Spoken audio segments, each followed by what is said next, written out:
Hi, and welcome. You're listening to the X22 Report. My name is Dave, and this is episode 1282B, and today's date is May 17th, 2017, and the title of the episode is, The Battle Will Only Get Worse. The End Will Be a Disaster Either Way. Let's get into the economic collapse, political and geopolitical news. Now, as we can see, the chaos is continuing. The deep state, the central bank, the neocons, well, they're backed into a corner. They're coming out with their claws. We knew this was going to happen, and they're throwing everything they possibly can out there to remove Trump. And they're pushing this very hard. And think about it. Why are they so worried right now? Why are they pushing so hard to remove Trump? Think about what has happened so far. He removed Comey. Comey was like the gatekeeper to all the investigations and everything the central bank and the deep state has been doing. Trump has access to what? He has access to all the information of the FBI, NSA, CIA, the fusion centers, all that information that has been collected, and we know from the leaks from WikiLeaks, we know from Larry Klayman that all of this was being used to blackmail government officials, judges, and many other individuals because they had something on them. So Trump right now, he knows a lot of the secrets. They're very worried about these secrets coming out. They're very worried that the Department of Justice, with maybe a new FBI director, they might start investigations into many different things. The news about Seth Rich came out, and it is confirmed that it wasn't Russia who was doing the hacking, leaking the information to WikiLeaks. It was actually Seth Rich. And we know that this was a hit because if it was a robbery, they shot him in the back and they didn't take anything. That makes no sense. And the family had a private investigator looking into this. They're so worried right now, the deep state, the central bank, that they're doing whatever they possibly can to shut him up and shut him down as fast as possible. We see Representative Green is out there, Al Green, and he is saying we need to impeach Trump for what? For obstructing justice. Does he have any evidence?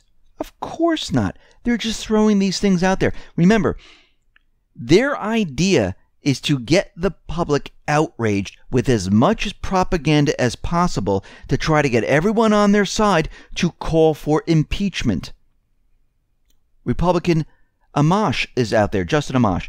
He's out there. He's saying, listen, if this is true about the memo, well, this might lead to an impeachment. Remember, Republican, Democrat, it doesn't matter.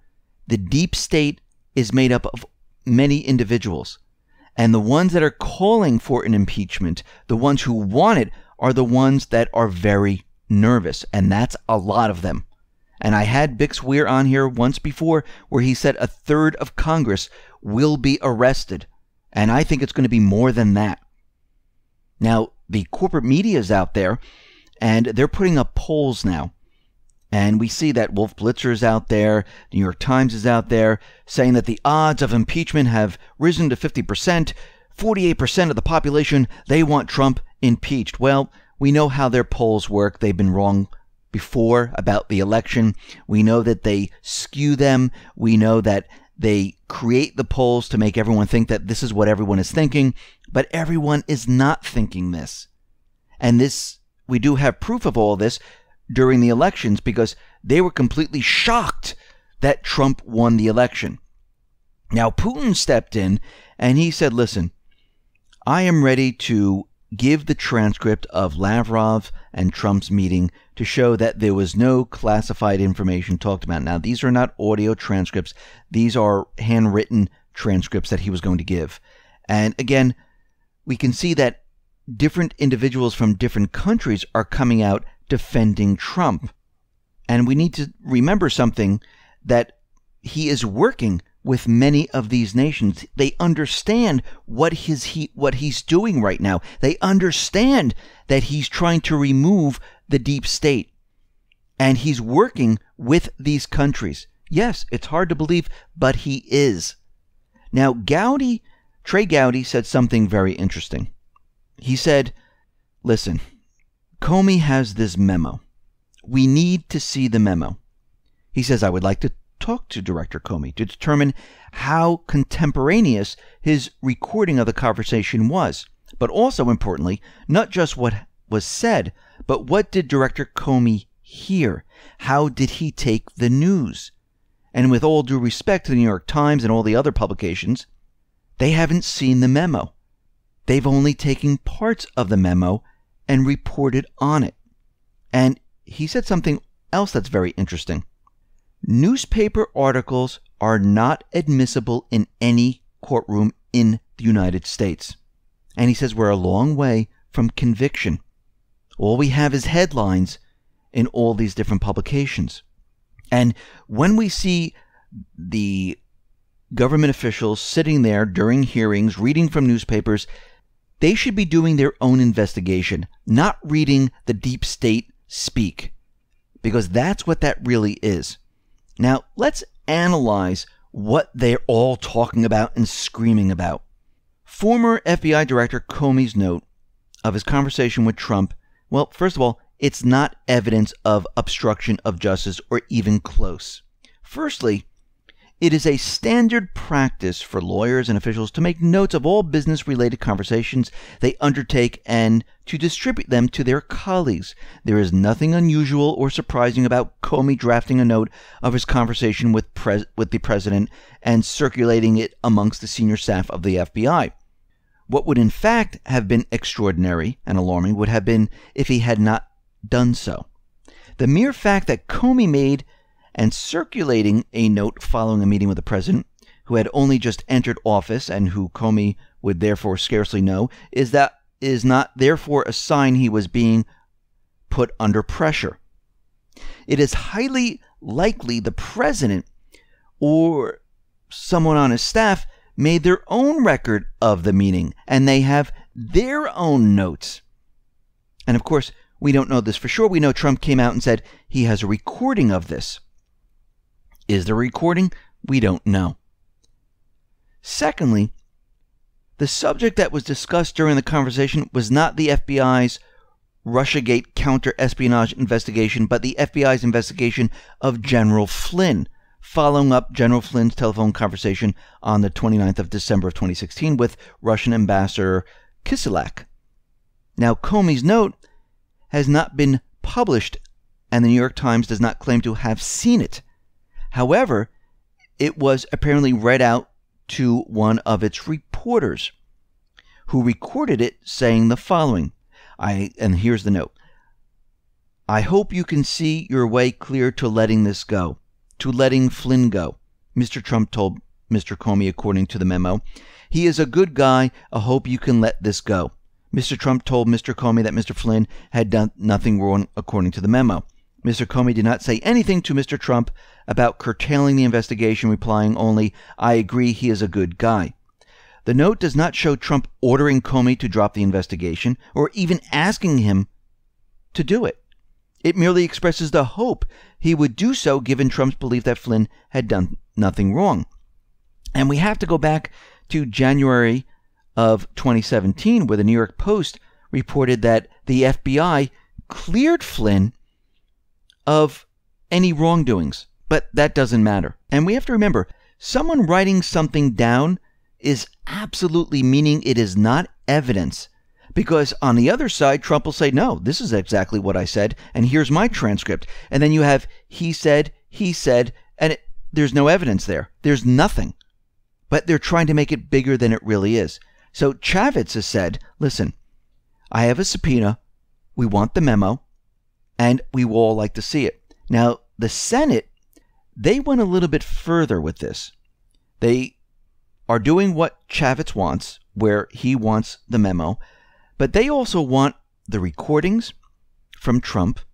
They also want information about Obama, Sessions, Lynch, Rosenstein, Yates, Clinton, and they wrote a letter to Acting Director Andrew McCabe. And this is what it says. Dear Mr. McCabe, we are writing to request that the FBI provide the committee with all such memos, if they exist, that Mr. Comey created memorializing interactions he had with the President Trump and Obama, Attorney General Sessions and Lynch, Deputy Attorneys General Rosenstein, Yates, regarding the investigations of Trump associates' alleged connections with Russia or the Clinton email investigation, which is very interesting that they put the Clinton email investigation into this. Please provide these documents by no later than May 24, 2017. Deliver any documents containing classified information to the Office of the Senate Security and provide all unclassified documents directly to the committee. Now, there was more that was said in this letter, but that's the meat of the letter. Now, what's very interesting about all this, and I think Comey might have kind of screwed himself over with this one, because he came out and he said that he writes these notes for everything. They are now ordering the notes going all the way back in time for everything that he has been doing, even the Clinton email investigation. This is a tough one now. It looks like Comey now is going to be putting himself into the hot seat, and this is going to be a problem. It looks like what he just did might not work out well for him compared to Trump, but the corporate media is not going to show it that way. But if he did do what he said and he has notes about everything, well, a lot of things are going to be put out there, and all the conversations that he has had with all these individuals, well, that's going to be a problem. Now, if he can't produce some of these things, well, then he didn't take notes on everything, only the thing with Trump, which doesn't make sense. So right now we can see all of this is happening, and the deep state, they're not going to let up at all. Now, we can see that the deep state, they are backed in a corner. They're very afraid of what Trump is going to do. This is why they're pushing their agenda so hard right now. Trump, with his nominee, David Norquist, who's going to serve as the comptroller for the Pentagon, well, he said something very interesting, and we know that those people in the deep state, in the Pentagon, they're not going to like this. And the Pentagon, well, they've been hiding money, they've been stealing money, they've been shifting funds to different areas. Trillions and trillions of dollars have just gone missing. And basically, he has said, David Norquist, it is time to audit the Pentagon. Now, they do not want to hear this, because that means they're going to be going through all the books, and they're going to be looking into where all this money has gone. And this is going back in time with Rumsfeld and the rest, and the missing funds in Afghanistan, and where did the trillions of dollars go? And they don't want that to happen. There's a lot of things happening right now where they're very, very afraid. Now, out in South Korea, we can see the floor leader of the South Korean ruling Democratic Party, Woo Win-shik. He said that he's all for basically boxing up the Terminal High Altitude Air Defense System, which is the THAAD, and sending it back to the United States. He says, we don't need this. And because of what Trump has said, that we need to pay for this, you know something? Maybe we should just give it back. And maybe this was the plan that Trump wanted. Maybe he wanted them to give it back, to take the pressure off of China and Russia. And, of course, McMaster stepped in and ruined that plan. Now, Putin is out there, and he's saying that the U.S. and those neocons, the deep state, they are responsible for North Korea developing their nuclear weapons, because they've placed sanctions, they've threatened North Korea, and North Korea decided to start a nuclear weapons program for defensive purposes, because they were very afraid that the deep state, the neocons, the central banks were going to invade their country. And he is out there, and he is blaming the United States for all of this. And this is absolutely true. Now, South Korea, they want an open channel with the North. They want to reopen the communication lines. And we know the deep state, they don't want this to happen, but they're pushing for this. And we can see that those individuals in the deep state, and you'll know who they are because they speak deep state speak, and they speak in absolutes. One of them is Nikki Haley. I mean, she just came out and said it and spoke in absolutes. That's what I'm talking about. And she said the following. She is urging other countries to do more to pressure North Korea over its weapons program, saying, you either support North Korea or you support us. Wait a minute, that's an absolute. Sounds like George W. Bush. It's either you're with us or you're with them. She is part of the deep state. She is speaking in absolutes. This is how you know when someone is part of it, because this is how they're instructed to speak. So we can see already that she's part of the deep state, which we kind of knew anyhow. Now, something very interesting came up. Remember the ambassador Andrei Karlov, who was shot in an art gallery? And there were many different Russian ambassadors, Russian government officials that were killed. But something very interesting about Andrei Karlov, because he dealt a lot with the North and South, and I'm talking about North Korea and South Korea. He was a vocal advocate for the Russian influence on the Korean peninsula. He had a very good relationship with Kim Jong-il, and they spent many evenings together, and they were very close associates, and he was very close with Kim Jong-un.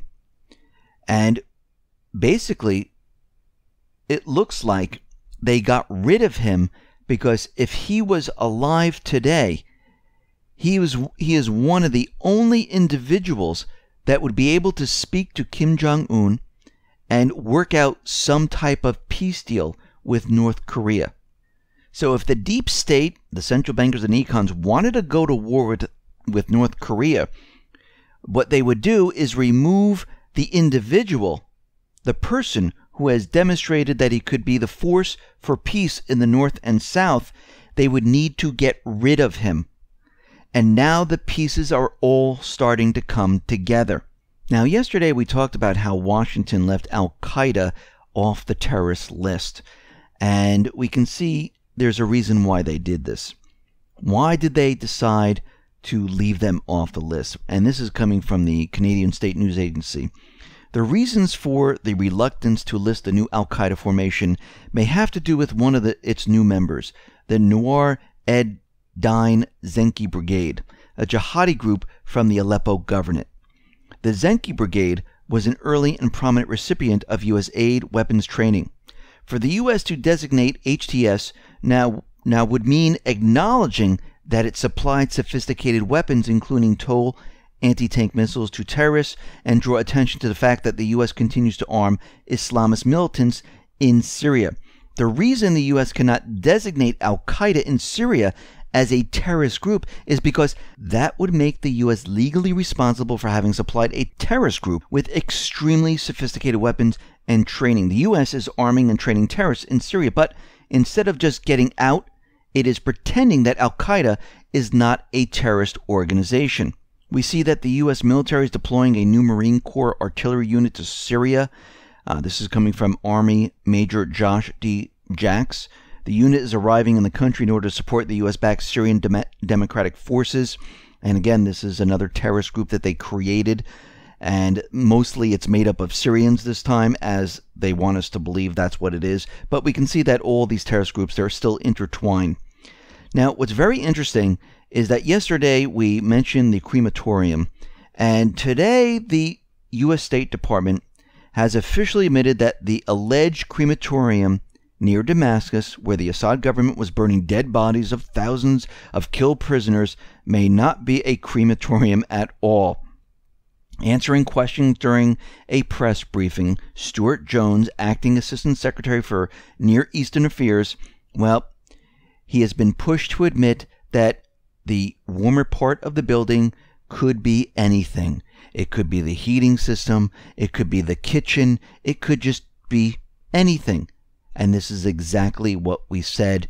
There was no tall smokestacks, there was nothing there, and again, there was no evidence to show anything. The deep state is just coming out with information to push their agenda. Now, something very interesting. An Israeli official is calling for the assassination of Assad right now. And it looks like they're getting really desperate because of what is happening right now. Because we can see that the deep state, they are losing control. And remember, Israel, the coalition forces, they're all part of the same system. And we can see that things are rapidly breaking down. Where if they don't get Assad out now, that is it. Time is up. Russia, Syria, they will have full control of the country. The United States, there is absolutely no reason for the United States to be in there. The United States government central bankers have invaded a sovereign country.